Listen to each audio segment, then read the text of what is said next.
Baik, sahabat tani kakao, kita hari ini akan melakukan pemupukan dengan kebunnya Pak Sutarman.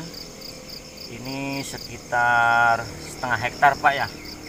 Jadi ini ada tanaman itu sekitar 416 pohon kurang lebih. Ajak dulu teman-teman untuk melihat keliling tanaman apa saja yang ada di dalam kebun kakao ini. Jadi di sini ada pelindung yang sudah kita siapkan, pelindung tahunnya itu alpukat. Ada juga ini gama, cuma gama kurang aman ya di sini teman-teman. Ternyata ini banyak orang-orang yang ramban tidak bertanggung jawab ini. Jadi saya mau ajak keliling dulu.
Ya teman-teman, kita sebelum melakukan aplikasi pupuk, jadi kita mau cerita dulu bagaimana tanah itu atau kebun yang siap dipupuk.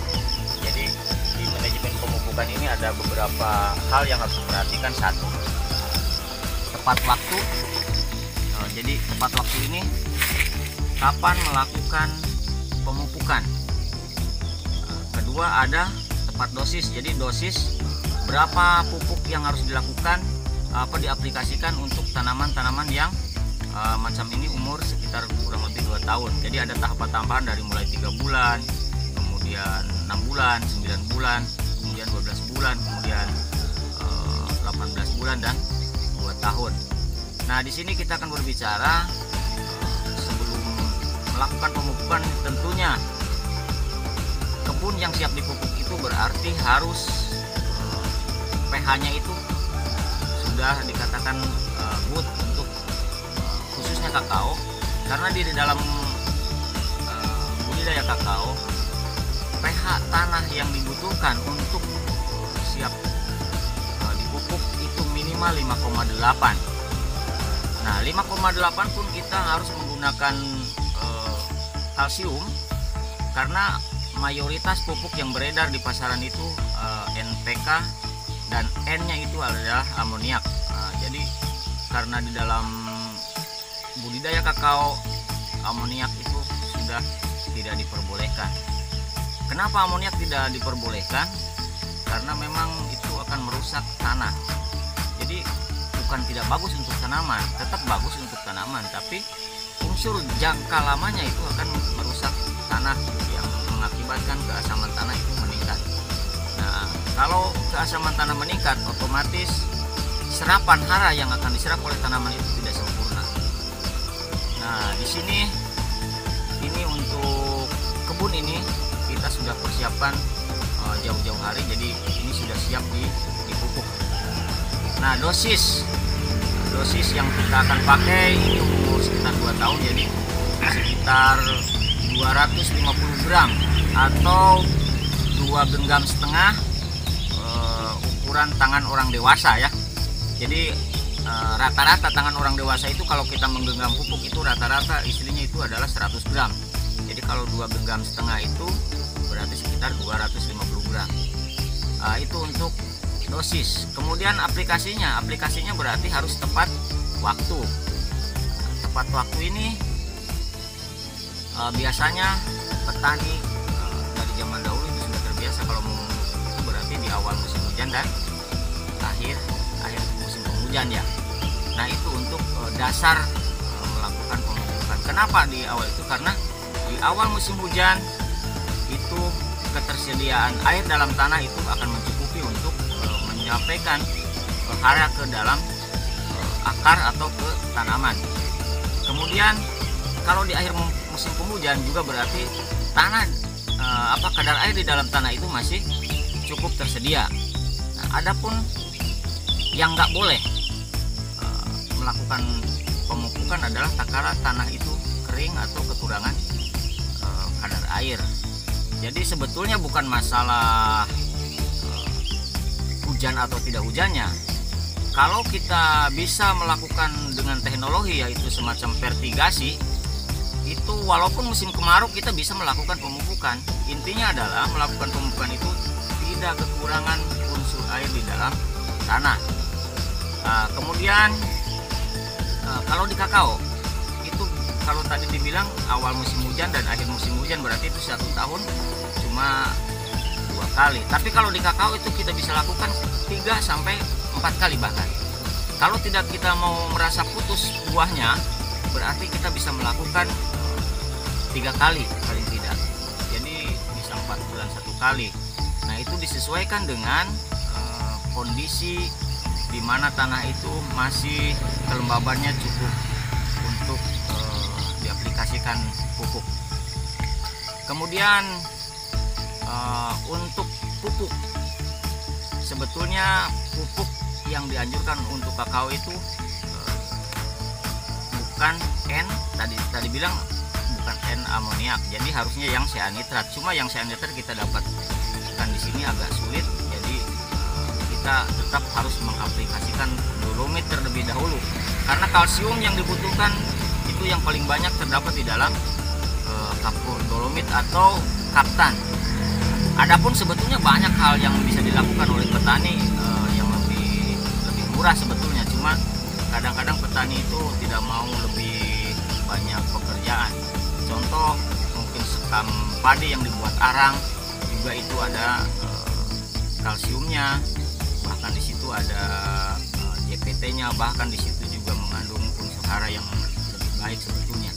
Cuma kadang-kadang petani itu jarang yang mau melakukan hal itu. Nah ini kita akan melakukan pemupukan ini dengan sebetulnya sudah bagus. Ini ada pupuk formulasi kakao, walaupun sebetulnya tidak sempurna yang memang harusnya sebetulnya pakai di sini cukup pakai NPK, tapi N-nya itu 0% dan digantikan dengan N yang cyanitrat, cuma agak sedikit. Oke, untuk kita nanti praktek sebelumnya jelas kita harus mempersiapkan alat satu cangkul karena rata-rata mungkin di sini melakukan pemupukan itu dengan sistem tugal. Walaupun sebetulnya di dalam pemupukan ada banyak hal yang bisa dilakukan. Satu mungkin dengan sistem rorak. Itu sistem rorak juga sebetulnya bagus. Cuma mungkin di sini rorak ini akan memakan waktu yang lebih lama. Kemudian ada juga sistem piringan. Sebetulnya piringan ini yang paling bagus untuk pemupukan karena di dalam piringan itu akan semua akar itu dapat ujung akar itu. Cuma masalahnya waktu lagi. Jadi akan memakan waktu lebih panjang dengan sistem piringan. Nah, kemudian ada juga yang sistem tabur, Pak ya. Nah, ini tabur. Jadi saya rekomendasikan tidak dipakai sistem tabur. Kenapa? Karena di dalam sistem tabur kalau tidak ditutup itu akan mengakibatkan kerugian. Sedangkan di budidaya kakao, kalau kita sebagai petani kakao pengen meningkatkan hasil dan produksi yang bagus, berarti di dalam pengeluaran untuk kebun pun harus menghemat. Nah, di sini kita menggunakan sistem tunggal, itu lebih aman walaupun tidak sesempurna dengan sistem piringan. Tapi dengan sistem tunggal kita membuat 4 atau 6 atau 3 tunggalan, itu bisa ditutup oleh tanah ulang. Sampai materi di sini kira-kira untuk Pak Sutarman atau Pak Hendar ada pertanyaan kira-kira Pak? Atau ada yang kalau bisa saya jawab mungkin saya jawab, kalau enggak ya sistem apa ya namanya diskusi atau bagaimana sebelum kita aplikasi pemupukan ini. Ya, saya yang ditanyakan ini masalah pemupukan. Umur kakao yang 2 tahun ini perkiraan berapa jauhnya yang mau dipupuk ini? Oh iya, jadi kalau untuk pemupukan itu standarnya bagus tetap di bawah tajuk Pak ya. Jadi tajuk ini ini Ya, ya. ini jadi ini sekitar berapa ini Pak? Nah, sekitar 1 meter atau 70 cm ini.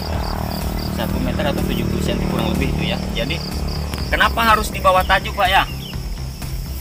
Banyak Pak petani yang melakukan hal yang sebetulnya akan merugikan diri sendiri. Itu banyak di wilayah sana, cuma di Hambur di dekat batang. Ya, oke, di dekat batang pemahamannya betul cepat dia. Karena apa? Dia akan turun ke akar tunggang. Jadi yang menyerap besar itu di akar tunggangnya.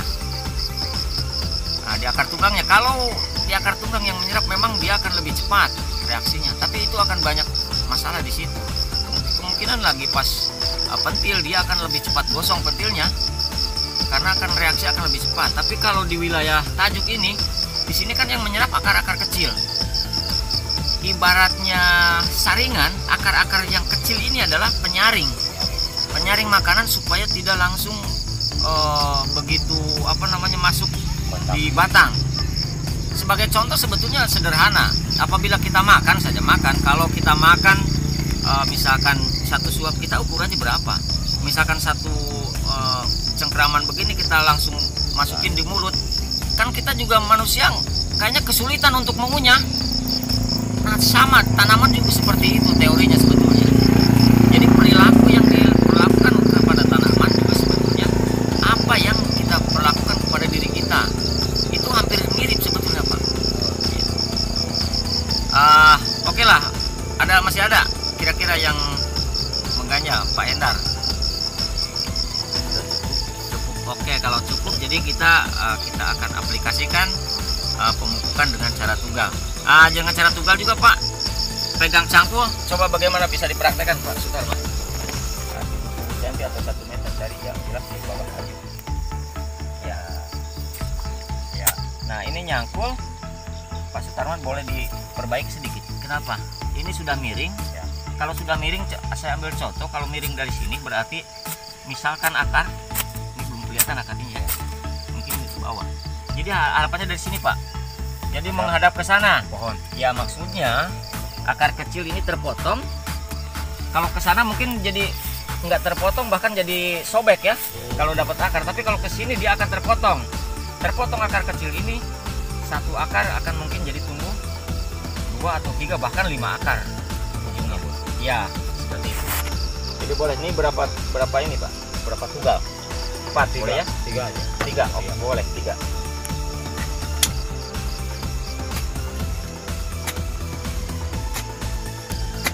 Oke, cukup. Sekitar 10 cm ya.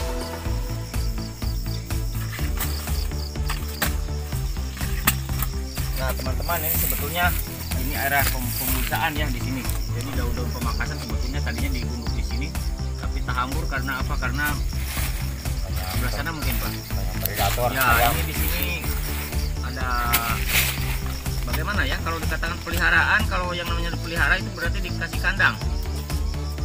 Jadi kalau sudah ini bukan sebetulnya binatang pelihara, tapi jadi kayak binatang tidak dipelihara seperti itu.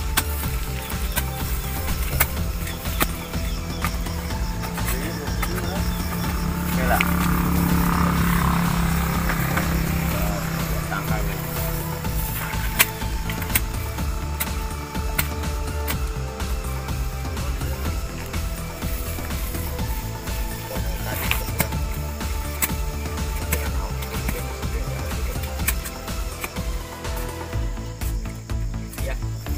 Boleh dulu Pak, kita coba berikan tadi Tumpukan. ya Pak Hendar. Nah ini teman-teman, ini tadi saya bilang akar. Ini kalau akar sebesar begini terputus, Ya, ya. makanya diharapkan sebetulnya cangkulnya yang lebih tajam Pak ya. Ya. Jadi tidak ada seperti ini, dia langsung pepotongannya ini lebih bagus. Jadi akar seperti ini Pak, nantinya kalau sudah dihambur pupuk, dia selain nyerap, nanti setelah habis pupuk ini dia akan bercabang lagi akar ini. Seperti itu. Silakan.